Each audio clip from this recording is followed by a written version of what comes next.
Hi guys! Andito tayo sa Siargao and we'll be doing the Tri-Island and Land Tour. Ginawa ko tong vlog so you can see them both in one video and compare easily. Nabook ko tong Tri-Island Tour sa Klook. It was around 1,400 per person. May promo that time.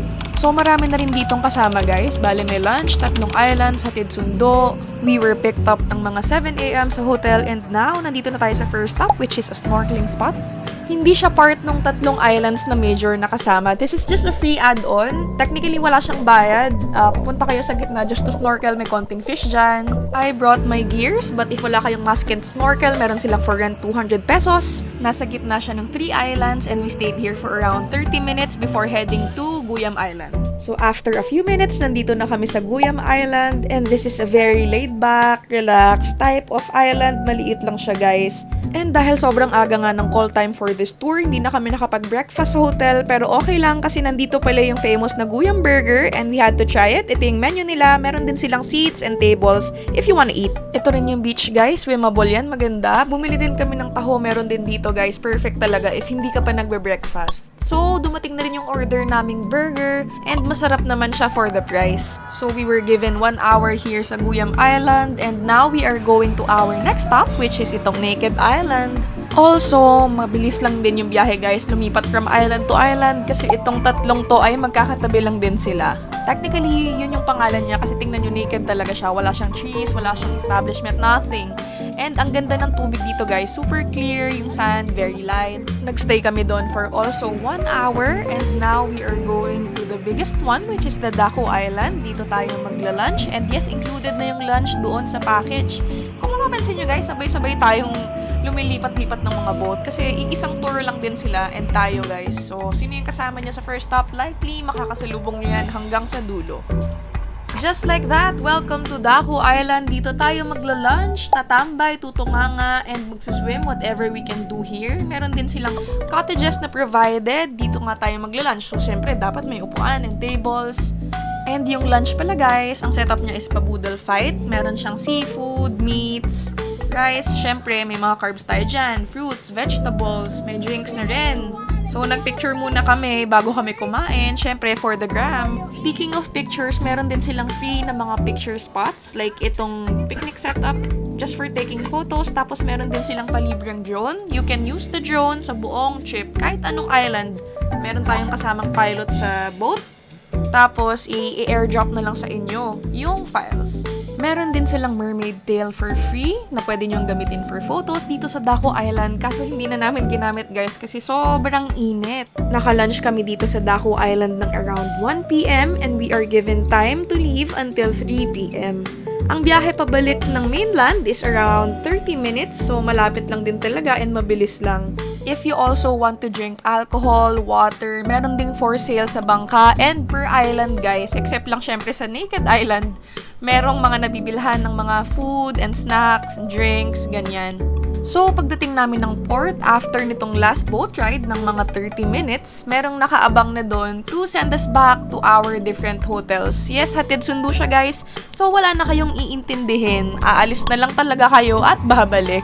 We arrived sa main island ng Siargao ng mga 3:30 and nakarating kami sa hotel namin just right before 4 PM. Marami pa kaming time so nag-surf pa kami. That's it for today's tour. See you tomorrow sa land tour. Good morning! It's the next day and as usual, hatid sundo pa rin tayo ng tour sa hotel. So, our first stop is dito sa Secret Beach and before tayo makarating doon sa pinaka-beach mismo from the parking, maglalakad muna tayo ng approximately 5 minutes bago tayo makarating doon sa pinaka-main spot. Malapit lang naman siya and madali lang siyang lakarin.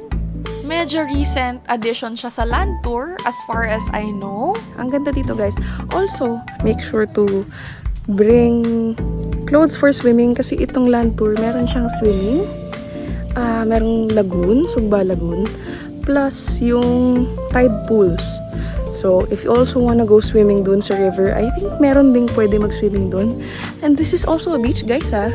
Swimmable to. Maganda, malinis, malinaw. And very calm. Tingnan nyo. Ewan ko kung nakikita nyo siya. Ang ganda niya sa likod ko, diba? Napaka-relaxing lang ng water. Also, pwede rin magpalipad ng sarili mong drone dito, guys. Wala namang hinanap na permit sa amin. Also, may mga nag-offer din ng drone shots if you want for a fee. So, pabalik na kami. It's currently 8:30. Nakakuha na rin ako ng drone shots. And ang ganda talaga dito, guys. Mas maganda, mas maaga kasi wala masyadong tao. Kanina, pagdating namin, kami pa lang yung tao. Napaka-peaceful yung place. Agahan niyo po pumunta kayo. And I think you can also go here if you have a motorcycle or if you have a car. Pwede kayo mag-park dun sa labas. So, I got this tour through Klook. And pinili ko yung sa Calls Travel. Don't forget to use my promo code, Eliza to Explore Klook. Lalagay ko dito yung screenshot kung anong activity yun. And the link sa baba ng mga pinaggagawa namin. So, we are here in our next stop. Nandito tayo ngayon sa coconut plantation / view deck. Ang ganda, guys. Actually, in person, it's very majestic. Sobrang dami talaga ng coconut trees. Tingnan nyo. Diba? Ginormous in real life. Tapos ito na yung road. Dito nagpa-park yung vans sa kabilang side. And this is a roughly 20 plus minute drive from the secret beach. So ayan, pwede rin magpalipad ng drones dito. Also may mga nag-o-offer ng picture taking. Mga donation lang naman yan. Human drone. Sobrang init, so do not forget to bring an umbrella, a fan, and especially sunscreen for reapplication. Grabe, guys, masa-sunburn kayo. Our third stop is the Maasin River. Sobrang lapit lang yan sa coconut trees na view deck. Siguro di ko lang napansin, less than 15 minutes lang, nandito na kami. And malinis yung tubig, guys, super clear. Pwede rin kayong tumalon doon. Yes, merong platform dito, guys, na pwedeng taluran, and it is 20 pesos per person, pati na rin yung balsa ride for photos. Meron ding boats that you can rent para matour kayo sa river. May maliit na lagoon dyan. Bale lahat ng environmental and entrance fees kasama na except dito lang sa mga small add-ons.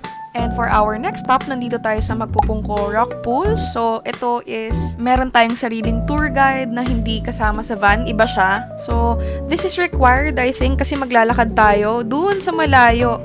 Andun pa kasi yung tidal pools, guys. So, ayan, pag nag-low tide siya, magiging ganyan yung itsura niya.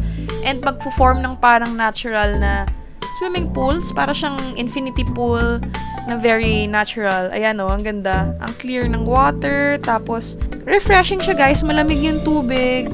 May malalim na part. May mababaw. Ayan o, ang linaw, guys. We stayed here for about an hour and nandito yung mga bilihan ng pasalubong. Andito rin yung toilets. So, tapos na tayo sa Magpupungko kanina. And we are now here dito sa port ng Sugba Lagoon. Dito kami binaba for lunch. Ito yung recommended ng driver. Solima Eatery. Then, our last stop namaya sa Sugba Lagoon na tayo. Kakain tayo, guys. So, we're here sa port ng Sugba Lagoon. Nagre-register na lang. And if in case you forgot your snorkel gears, meron silang for rent dito. Ayan, 200. So, it's best to bring your own. Sugba Lagoon is not connected sa main island of Siargao, pero merong round trip na boat transfers provided. Kasama na to, guys. Plus, meron din tayong sariling tour guide na kasama dito sa lagoon. This is our last stop. Andito tayo ngayon sa Sugba Lagoon. And ayan yung platform. Saan kayo pwedeng tumalon. Also, may nag-offer ng drones dito, guys, for 300. So, meron din silang mga rentals like ito. Pwede rin kayo makayak dyan, guys. Alam niyo, similarly, the place looks like small lagoon sa El Nido. Ganun siya, similar sila. So, we are staying here for a long time. Aalis kami dito after 2 hours pa. So, we rented a kayak. Nasa 300 siya, dalawa na kami. And this is what it will look like sa lagoon kapag nagkayak kayo. Also, meron ding jumping platform. If matatag ka, kaya mong tumalon, go. Included na yan sa entrance fee. And after a long while, pabalik na kami sa main island.